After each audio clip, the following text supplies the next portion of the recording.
In this video, I'm going to break down exactly how you should start thinking about money in order to make a lot more money in 2024, in order to keep it as well.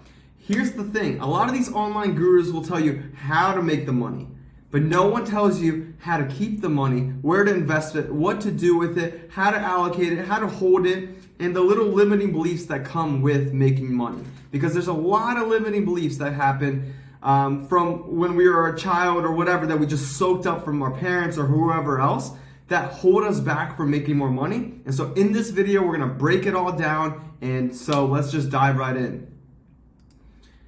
Guys, these are the top lessons I learned after making multiple seven figures online. And so I'm gonna break them all down. Limiting beliefs. Let's start off with limiting beliefs, right? If you heard this as a kid, just know it's a bunch of bull shit, right?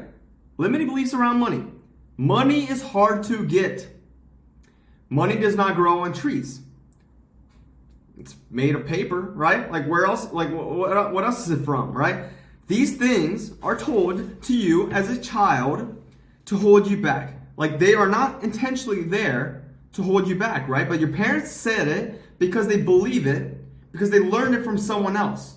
And this thing spreads from generation to generation to generation until you stop it, until you start thinking bigger, until you start thinking about how to make money and how abundant the world is.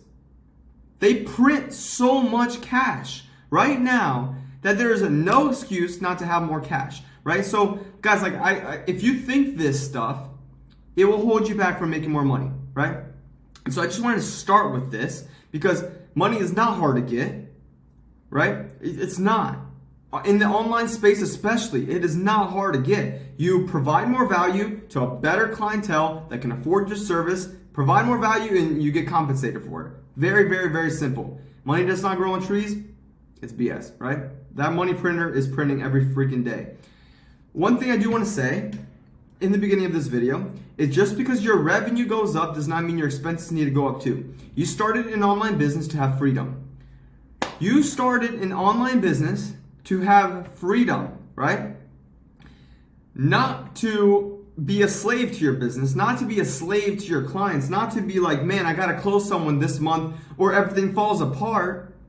That's not the goal of having a business. That's not the goal of being in the online space at all, right? And so I want to break this down for you guys because I made this mistake myself. As soon as I made my first six figures, I went and dropped money on a Tesla Model S as soon as it came out. I went and spent money on this house I shouldn't have bought. I spent money on all these stupid things.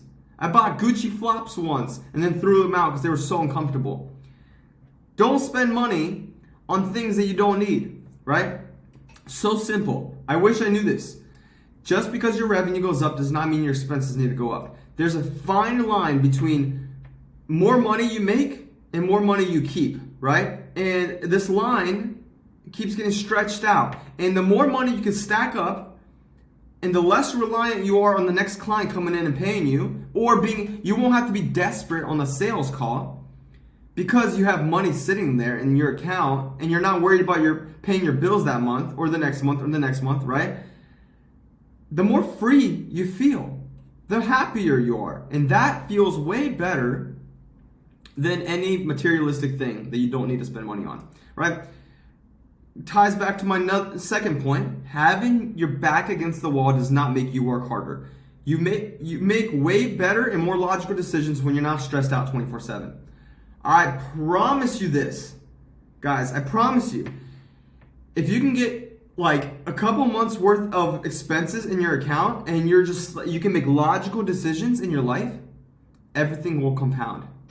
You will sleep better, you will feel better, you'll make better decisions in your business, you'll think longer term, you won't screw people over in business, you will just be a better human being and you'll feel better. Straight up. Like you guys, I've heard this so many times and this was a limiting belief of mine, so I felt like I needed to share this too. I remember hearing some podcast like 3-4 years ago, you got to have your back against the wall all the time. As soon as you make money, get rid of it so you can keep working harder.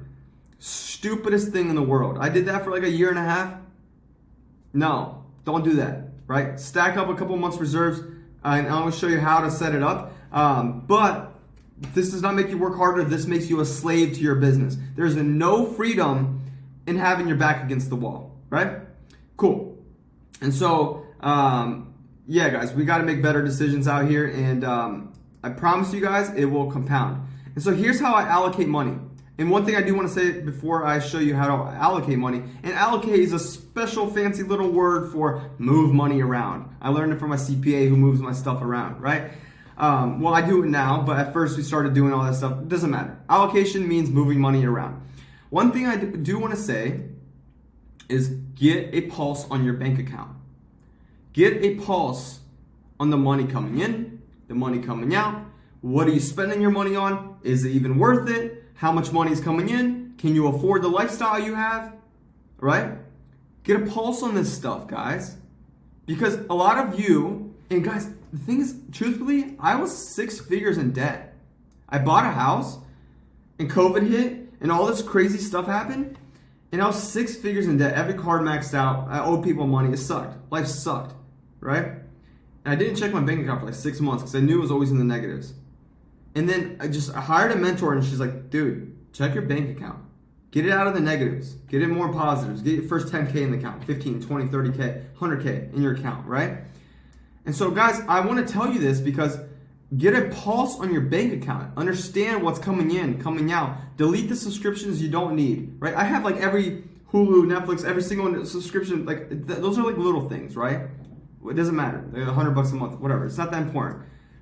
Stuff that's extremely important is the stuff you don't even realize. Like, it's like when you go out to eat and you spend an extra $2,000 a month and you can't afford it and you're making like 10K a month, right? And that's 20% of your revenue. And that could be thrown back into ads to get you to 20, 30K a month. Think about that kind of stuff. Get a pulse on your bank account. So here's how I allocate my money. I literally have all these bank accounts set up. I have a business account, I have a living account, a savings account, a blessings, and a taxes, which I have an S corp and like whatever. It's a fancy thing that helps me save money on taxes, which you guys should look into if you have a CPA. If not, you need one, right? Especially when you start making more money. And so the whole point of this video, guys, is just take this stuff out of my brain and give it to you guys of stuff I wish I knew before making multiple 7 figures. And here's the thing. I'd be so much wealthier if I knew this stuff and applied it. Knowing something is useless if you don't apply it, right? And so apply this stuff. After this, go create multiple bank accounts. It doesn't have to be business ones. I bank with Chase. Everything, I have different accounts for each of these things, right? As soon as money comes in, it comes into an income account, right? All my money. When tenants pay me, when any investments pay off, any dividends, any cash from coaching, anything from the agency, anything goes into an income account. And then I split it up. 15% goes to taxes right away. 10% goes to blessings. 15% goes to savings. Living 20, business 40. And here's how I think about this. Your goal with the savings account is to get it to a year reserves. So calculate how much you spend in a year comfortably. So traveling, your rent, your food, everything, car, all of it, right? All of it.